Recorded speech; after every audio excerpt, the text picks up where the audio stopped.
Hello बच्चों, स्वागत है आपका फिजिक्स की इस क्लास में। अपन ने जो नेक्स्ट यूनिट स्टार्ट की थी, यूनिट नंबर 4 स्टार्ट की थी, जिसमें लेसन नंबर 8 स्टार्ट किया था, उसका अपन डिस्कस करेंगे सेकंड लेक्चर। लास्ट लेक्चर में मैंने आपको बताया था कूलॉम का नियम, coulomb's law for the magnetic forces between two magnetic poles.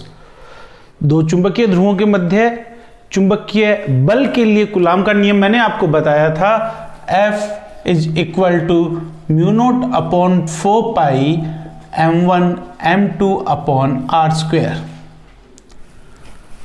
बच्चों अब इसमें अपन डिस्कस करते चलेंगे इलेक्ट्रोस्टैटिक्स से, स्थिर वैद्युतिकी से। वहां भी अपन ने सबसे पहला टॉपिक स्टार्ट किया था Coulomb's law between two charges, दो आवेशों के मध्य कूलॉम का नियम, किसके लिए? वैद्युत बल के लिए। फॉर्मूला था Q1 Q2 upon R square of 1 upon 4 pi epsilon not. ठीक वैसे ही मैं नेक्स्ट पॉइंट पे यहां पर आ रहा हूं, चुंबकीय क्षेत्र की तीव्रता, मैग्नेटिक फील्ड इंटेंसिटी, जिसकी एक डेफिनेशन मैं आपको चुंबकीय बल के पदों में दे चुका हूं।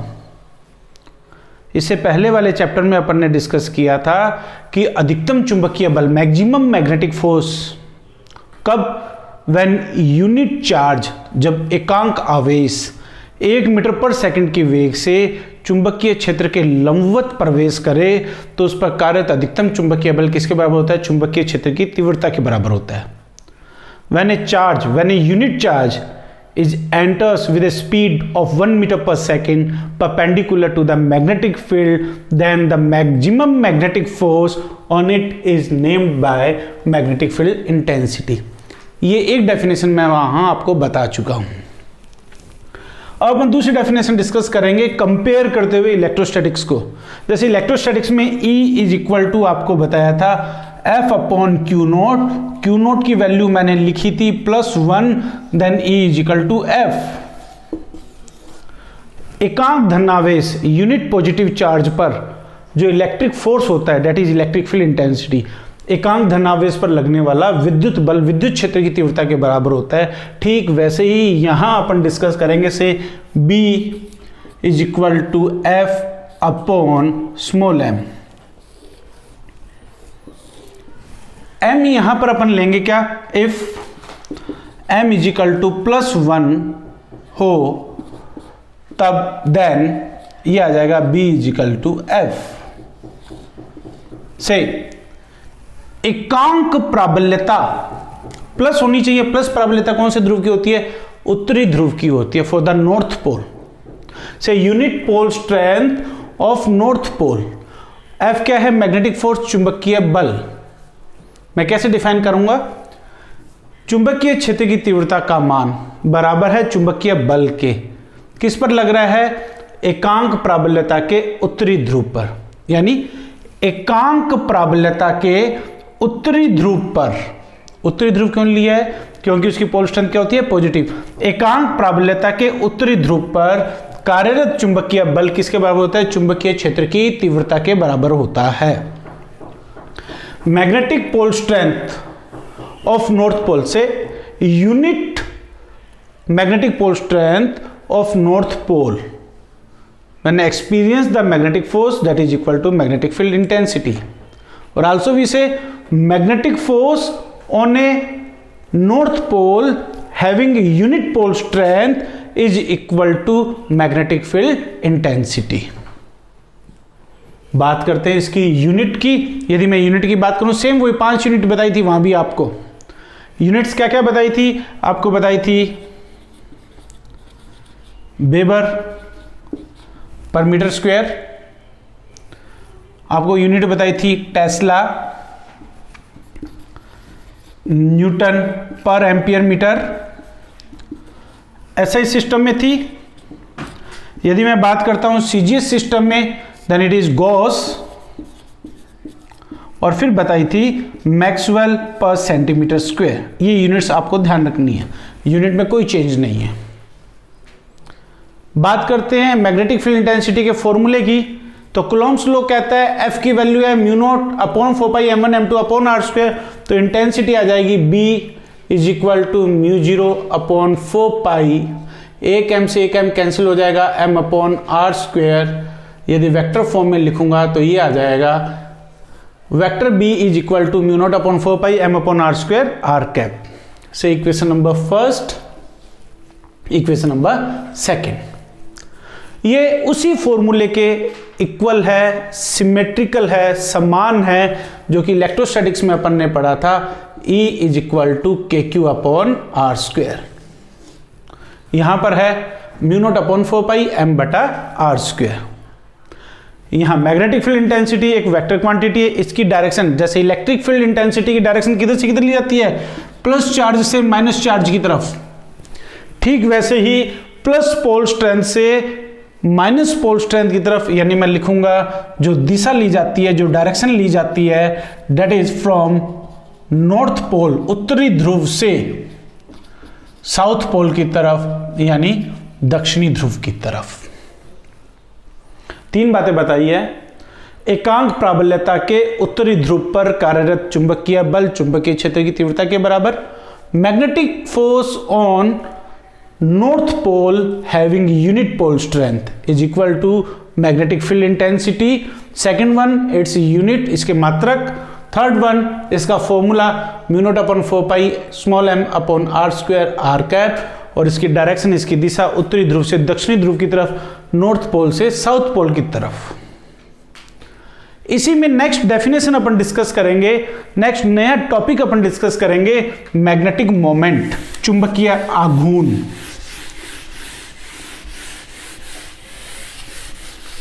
काफी इंपॉर्टेंट टॉपिक है, हर बार बोर्ड एग्जाम में इससे रिलेटेड एक क्वेश्चन पूछा जाता है।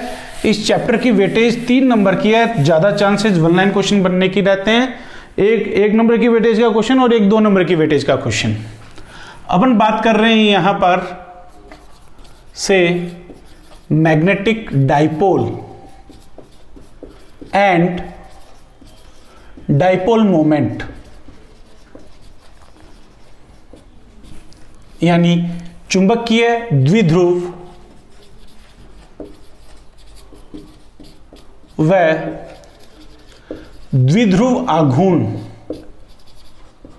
बच्चों मैंने आपको बताया था फर्स्ट चैप्टर को लेकर चलेंगे, फर्स्ट यूनिट को लेकर चलेंगे। वहां अपन ने बात की थी विद्युत द्विध्रुव और द्विध्रुव आघूर्ण की। विद्युत शब्द बना था आवेश से, चार्ज से, और ध्रुव का मतलब पॉजिटिव पोलरिटी और नेगेटिव पोलरिटी, यानी -q और +q। वैसे ही यहां पर मैग्नेटिक डाइपोल की मैं बात करता हूं, चुंबकीय द्विध्रुव की बात करता हूं, तो ये बनता है -m से और +m से। यानी मैं बात करता हूं यहां पर ये आपका साउथ पोल, ये आपका नॉर्थ पोल, ये आपका मैग्नेटिक डाइपोल, चुंबकीय द्विध्रुव। दोनों ध्रुवों के बीच की इफेक्टिव लेंथ, प्रभावकारी लंबाई अपन ले रहे हैं कितनी, 2l। जिस तरह से विद्युत द्विध्रुव के लिए -q और +q के बीच में अपन डिस्टेंस ले रहे थे 2d, और इसका द्विध्रुव आघूर्ण मैंने डिफाइन किया था q × 2d, यानी किसी भी एक आवेश का परिमाण और दोनों के बीच की दूरी का गुणनफल। Magnitude of one charge and distance between both the charges, the same thing here. यहां पर मैं बताऊंगा, मैं मैग्नेटिक मोमेंट को म्यू से लिख रहा हूं, कैपिटल M से भी लिख सकते हैं, that is equal to small m × 2l। क्या, चुंबकीय द्विध्रुव के किसी भी ध्रुव की ध्रुव प्राबल्यता तथा उन दोनों के बीच की प्रभावकारी लंबाई का गुणनफल क्या कहलाता है, चुंबकीय द्विध्रुव आघूर्ण। The product of magnetic pole strength to effective length between both the poles is named as magnetic moment of magnetic dipole. बात करते हैं यूनिट की, मात्रक की। इसकी यूनिट आ जाएगी एम्पियर मीटर तो है पोल स्ट्रेंथ की, ध्रुव प्राबल्यता की, इनटू लेंथ है 1 मीटर और आ जाएगा मात्रक आ जाएगा एम्पियर मीटर स्क्वायर।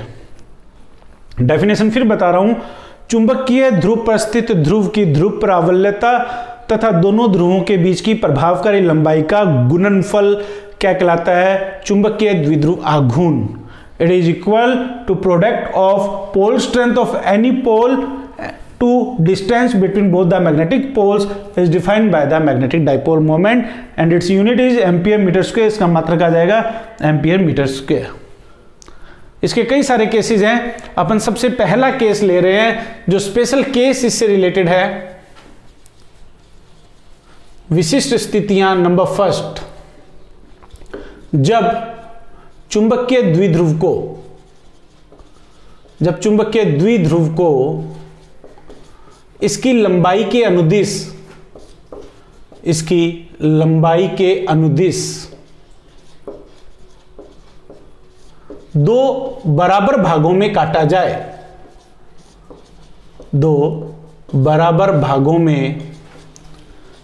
जाए, means when a bar magnet is cut into two equal parts along its length, सबसे इंपॉर्टेंट बात है along its length, लंबाई के अनुदिश इस तरह से,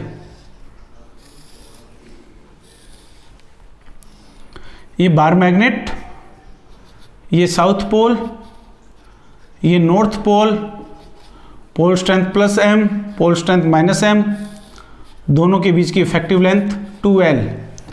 इस केस में मैं बात कर रहा हूं म्यू की वैल्यू है m इंटू 2l से इक्वेशन नंबर फर्स्ट। अब क्वेश्चन कह रहा है कि यदि इसको दो इक्वल पार्ट्स में, किस तरह से, इस तरह से,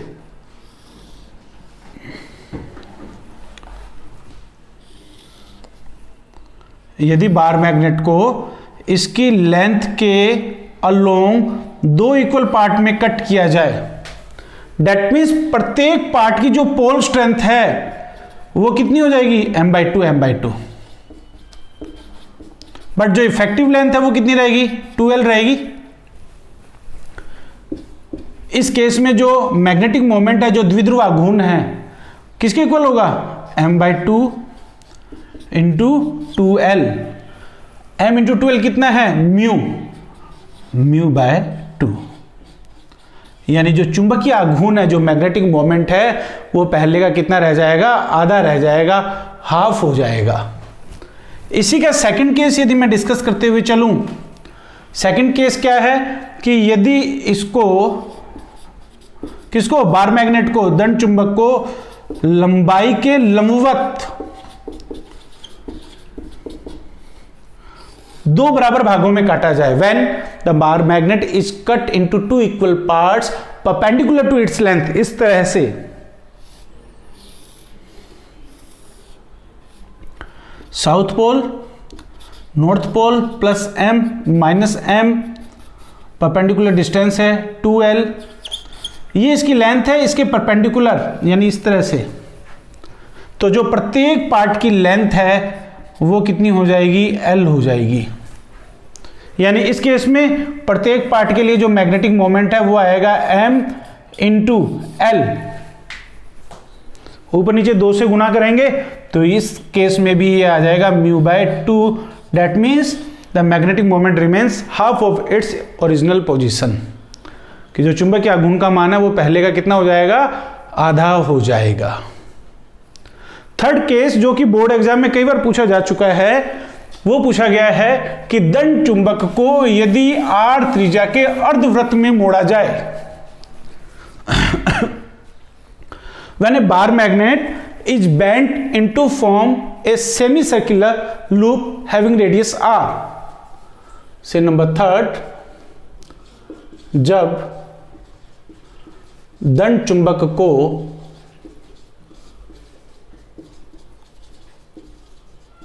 अर्धवृत्त के रूप में मोड़ा जाए, अर्धवृत्त के रूप में मोड़ा जाए, when a bar magnet is bent into a form of semicircular loop, इस तरह से,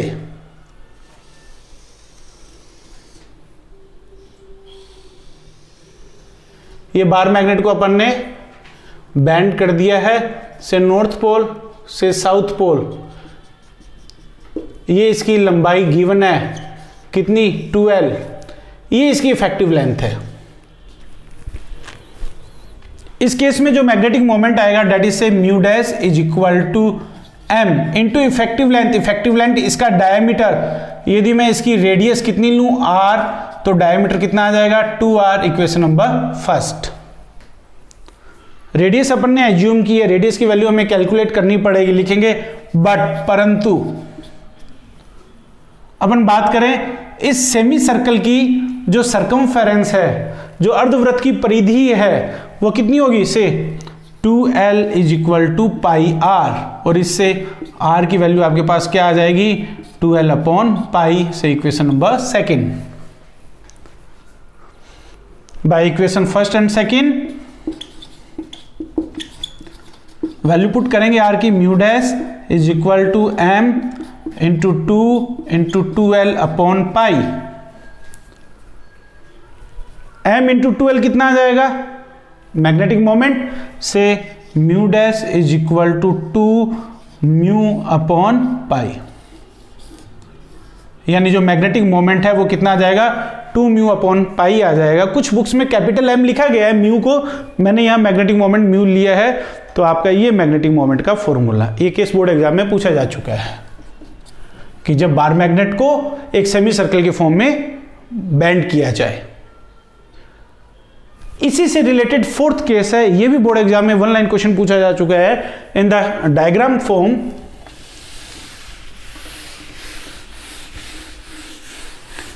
ये टॉपिक ऐसा टॉपिक है जिस पर लगभग हर बार बोर्ड एग्जाम में क्वेश्चन आ रहा है। फोर्थ जो पार्ट है आपका वो ये है, if two bar magnets having magnetic moment mu1 and mu2 are arranged perpendicularly to each other as shown in figure, say south pole, say north pole, say mu1, say mu2, then find the resultant magnetic moment of this arrangement. ये bar magnet है। एक बात छोटी सी रह गई थी कि जो मैग्नेटिक मोमेंट है वो वेक्टर क्वांटिटी होती है। जैसे dipole moment, electric dipole moment vector quantity होती है, उसकी डायरेक्शन किधर से किधर बताई हुई है, माइनस से प्लस की तरफ, नेगेटिव टू पॉजिटिव की तरफ, ऋण आवेश से धन आवेश की तरफ। ठीक वैसे ही मैग्नेटिक मोमेंट, चुंबकीय आघूर्ण की दिशा किधर से किधर ली जाएगी, साउथ पोल से नॉर्थ पोल की तरफ, दक्षिणी ध्रुव से उत्तरी ध्रुव की तरफ। ये एक छोटा सा पॉइंट रह गया था, फिर मैं आपको बता रहा हूं, रिमाइंड करवा रहा हूं। मैग्नेटिक मोमेंट एक वेक्टर क्वांटिटी है, एक सदिश राशि है, जिसकी दिशा किधर से किधर ली जाती है, दक्षिणी ध्रुव से उत्तरी ध्रुव की तरफ, साउथ पोल से नॉर्थ पोल की तरफ। अब वापस आ जाएं इस केस पर। ये डायग्राम आपको गिवन है, find the resultant magnetic moment in the given arrangement. दिए गई व्यवस्था में परिणामी चुंबकीय आघूर्ण mu1 mu2, रिजल्टेंट आ जाएगा इन दोनों के बीच में से म्यू डैश, या म्यू भी लिखना चाहें लिख सकते हैं। ये आपके पास आ जाएगा mu dash is equal to mu1 square mu2 square 2 mu1 mu2 cos theta. जैसे दो वेक्टर्स का रिजल्टेंट कैलकुलेट करते हैं, P और Q गिवन है, R कैलकुलेट करते हैं, root of P square plus Q square plus 2PQ cos theta.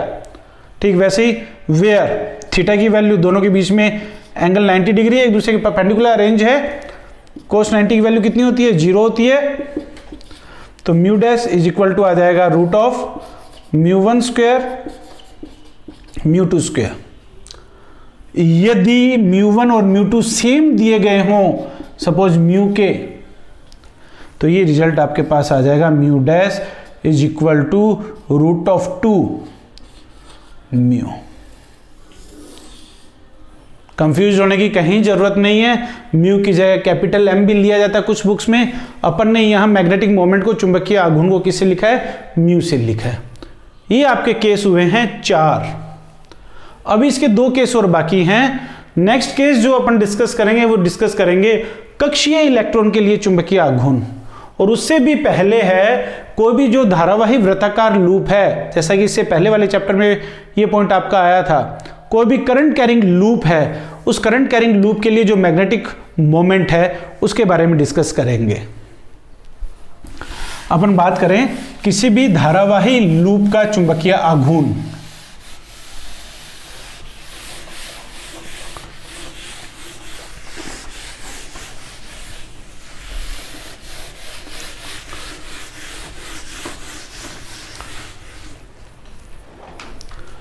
अपना नेक्स्ट पॉइंट चल रहा था 1 2 3 4 5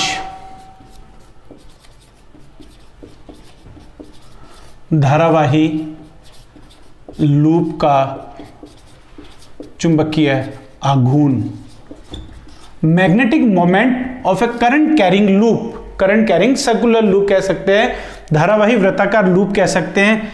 ये एक धारावाही वृत्ताकार लूप कह दिया, वृत्ताकार लूप है।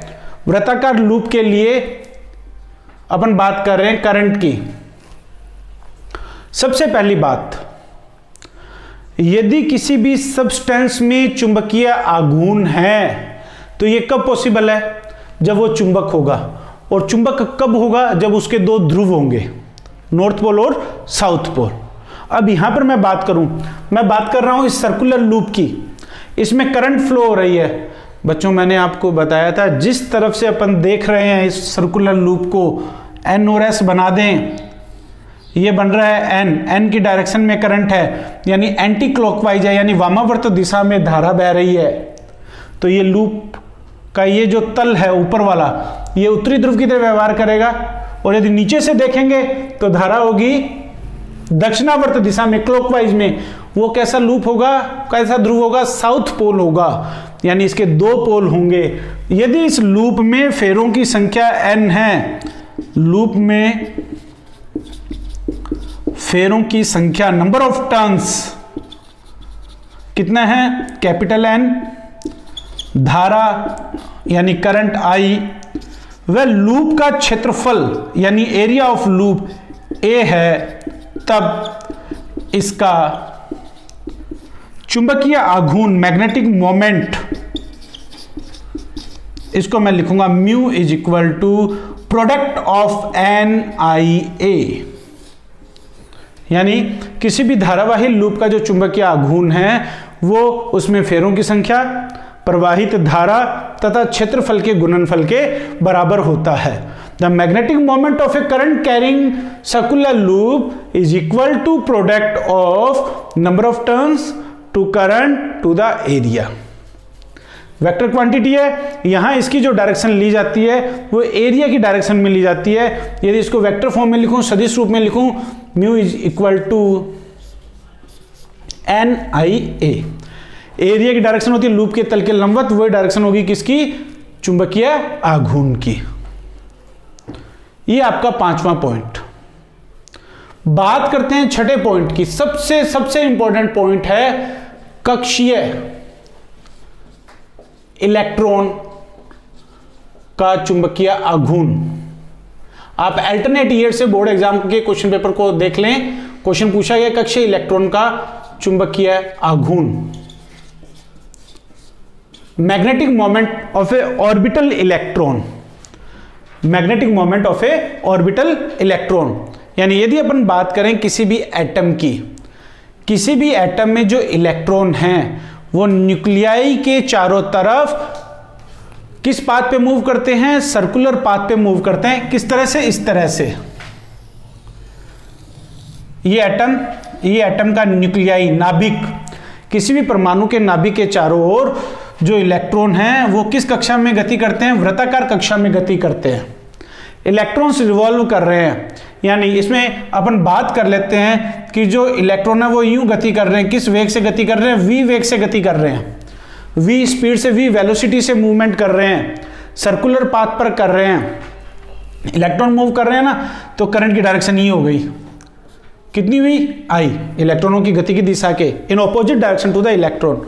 इलेक्ट्रॉन का मास कितने ले रहे हैं? m ले रहे हैं। जो इलेक्ट्रॉन रिवॉल्व कर रहे हैं उनकी ये रोटेटरी एक्सिस घूर्णन अक्ष है, जहां इसका कोणीय संवेग मैं ले रहा हूं किससे? L से। मैंने 3 बातें बताई है।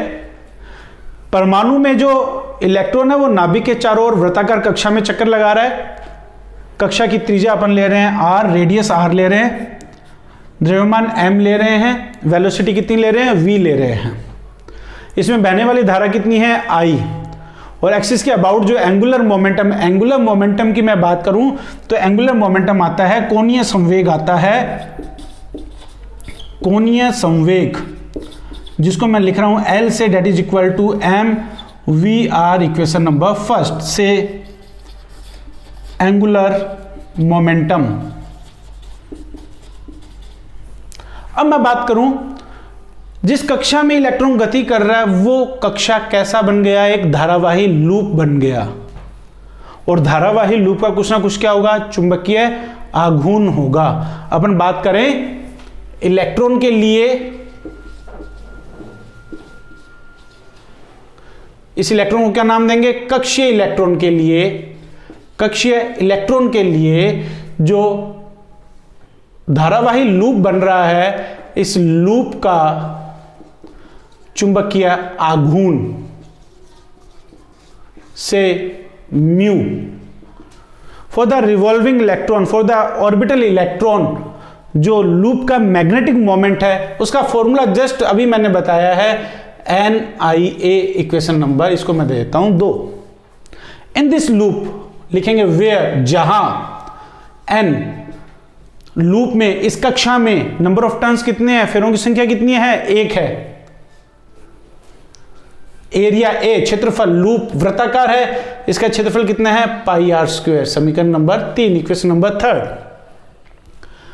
एंड बात करते हैं करंट की, I की वैल्यू कैलकुलेट करना चाहूं, I is equal to Q upon T, charge upon time, आवेश बटा समय। इलेक्ट्रॉन रिवॉल्व कर रहा है तो चार्ज आ जाएगा E, और एक कक्षा में चक्कर पूरा करने में लगा समय, time for completing the one cycle, that is equal to distance upon speed. Distance, एक साइकिल कंप्लीट करने में, एक चक्कर पूरा करने में तय की गई दूरी 2πr अपॉन v, यानी ये आ जाएगा EV अपॉन 2πr, समीकरण number 4।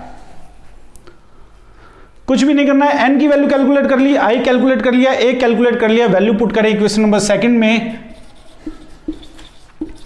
Bye equation 2nd, 3rd एंड 4th। Mu magnetic moment 1, I की value EV upon 2πr into A की value πr², pi to pi cancel, r to r cancel, mu is equal to half EVR से equation number 5। ये तो है रेखीय वेग, linear velocity. यदि मैं बात करूं, यदि कोणीय वेग ओमेगा हो, angular velocity, if angular velocity, कोणीय वेग ओमेगा हो, तब रेखीय वेग और कोणीय वेग में संबंध होता है, relation between linear velocity and angular velocity से v is equal to omega r, then mu is equal to half E omega r²। ये इक्वेशन नंबर 6। ये डेरिवेशन आपका यहां कंप्लीट, यदि केवल डेरिवेशन पूछा गया है तब। Mu is equal to half EVR, mu is equal to half E omega r²। इसी क्वेश्चन के 2 पार्ट और हैं, आगे पूछा जाए तभी लिखना है, नहीं तो लिखने की जरूरत नहीं है। 2 कांस्टेंट है क्या, यदि मैं बात करता हूं यहां पर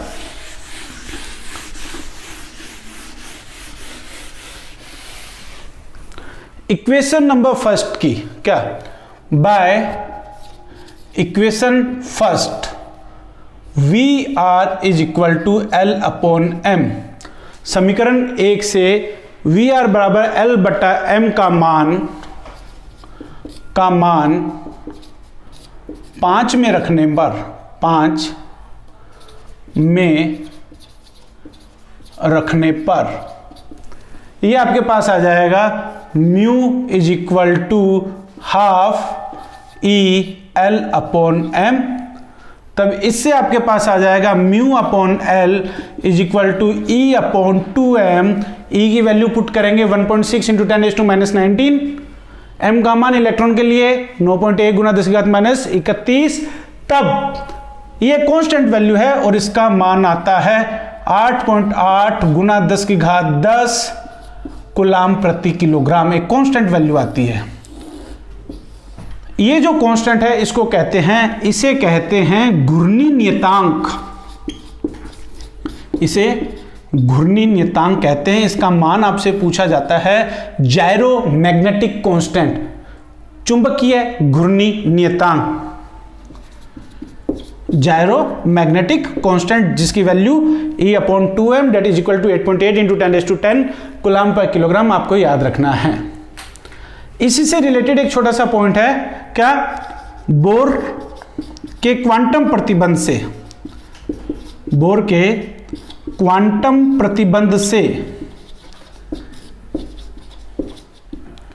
बोर का क्वांटम प्रतिबंध क्या कहता है, बोर्स क्वांटम थ्योरी क्या कहती है, जो एंगुलर मोमेंटम है, जो कोणीय संवेग है L that is equal to mvr that is equal to nh/2π, से इक्वेशन नंबर 6 थी, इसे इक्वेशन नंबर 7 दे दें, इसे इक्वेशन नंबर 8 दे दें।